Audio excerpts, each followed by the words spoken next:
Covering news where you live. This is 5 News. Joining us for the latest news and weather where you live, I'm Tiffany Lee. And I'm Joe Ellison. After months of back and forth, the Fort Smith Board of Directors has finally agreed to a water rate increase. Contract users outside the city, as well as commercial and industrial users, will also see that increase. The city hasn't raised rates since 2011. And as with inflation, city leaders say that they need the increase to keep providing clean drinking water to their residents. The average user will see their bill go up around 5%. Will help us have sufficient funds to operate the utility, the water side of the utility department, and put us on a path to achieving compliance with our bond covenants. The new rates will take effect August 1st. A second rate increase that is supposed to start January 1st will be decided later this fall. Gefkin says they want to first weigh other options like cutting spending in the utilities department. Well, the fight continues for the battle of e-signatures being allowed in elections. This comes after back in April, the Arkansas Board of Election voted on a proposed rule to deny the use of them. The board says requiring physical signatures aligns with the Arkansas Constitution and prevents any discrepancies. But that decision didn't digest easy for many Arkansans as they voiced their concerns in a public hearing on why they're against it, saying the new rule targets certain groups like minorities, those in rural areas, and people with disabilities. A well-known group advocating for the change of using e-signatures is Get Loud Arkansas. Arkansas ranked in this country in voter registration, the lowest turnout for voter registration. So with Get Loud, in its inception, was try to raise that awareness of voter registration, but also raise up the numbers of voter registration. And so to hear people talk about voter registration in the room. Orr says that he hopes the elected officials take everything said into consideration, saying that they just want to raise Arkansans up and not be a state that falls behind. July 15th will be the next public meeting when the board may make a final decision on the use of e-signatures. Governor Sarah Huckabee Sanders is asking President Biden for a 30-day, 100% federal cost share for counties affected by the Memorial Day weekend tornado outbreak. That's up from the initial request for 75% federal cost share. So far, FEMA has already approved 5,200 applications, totaling more than $5 million in damages. Survivors have until August 28th to submit an application with FEMA.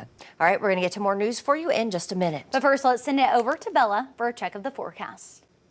Well, we were watching a few scattered showers early this morning. Those are starting to move through, just push across all of 5 country. Northwest Arkansas specifically is getting a bulk of that. In the late morning into early afternoon, we'll see some spotty showers, but most of us are going to stay real dry, real clear, tons of sunshine building up over the next couple of hours into the evening. As we reach our highs in the 90s, we're going to be seeing nothing but those blue skies, maybe a few clouds just drifting around out there, but highs around 93 in Fayetteville, 95 in Fort Smith. Not too bad at all, but once you factor in the humidity, actually feeling like the high 90s, even some hundreds in the River Valley. You can see 102 in Fort Smith, 101 in Boonville.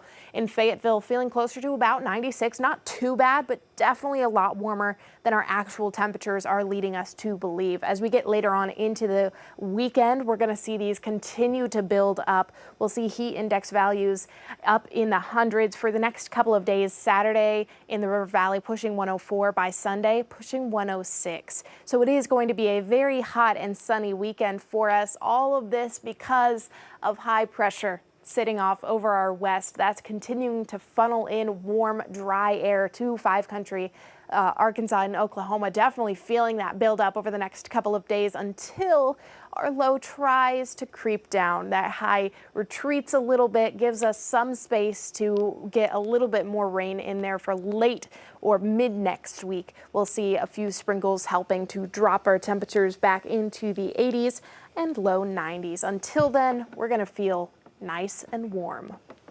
Thanks for that, Bella. Well, now through Sunday, there's no adoption fees at Best Friends Pet Resource Center in Bentonville. Best Friends aims to create compassionate, no-kill communities nationwide for pets and the people who care for them.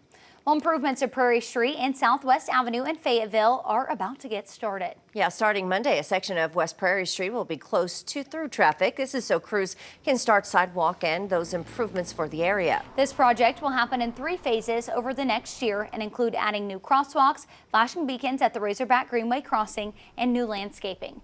The Public Works Director says once this project is complete, it will help clear up some of the traffic issues during busy times.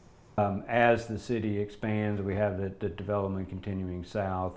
We want to make sure all of those areas are connected as well. We feel like it's better to close the road in sections and get all the work done, and it can be done much quicker. Construction for each of the 3 phases is expected to last 4 months, weather permitting. Thank you for joining us here for the latest news and weather. You can catch up with us again on Monday for more. Have a great weekend.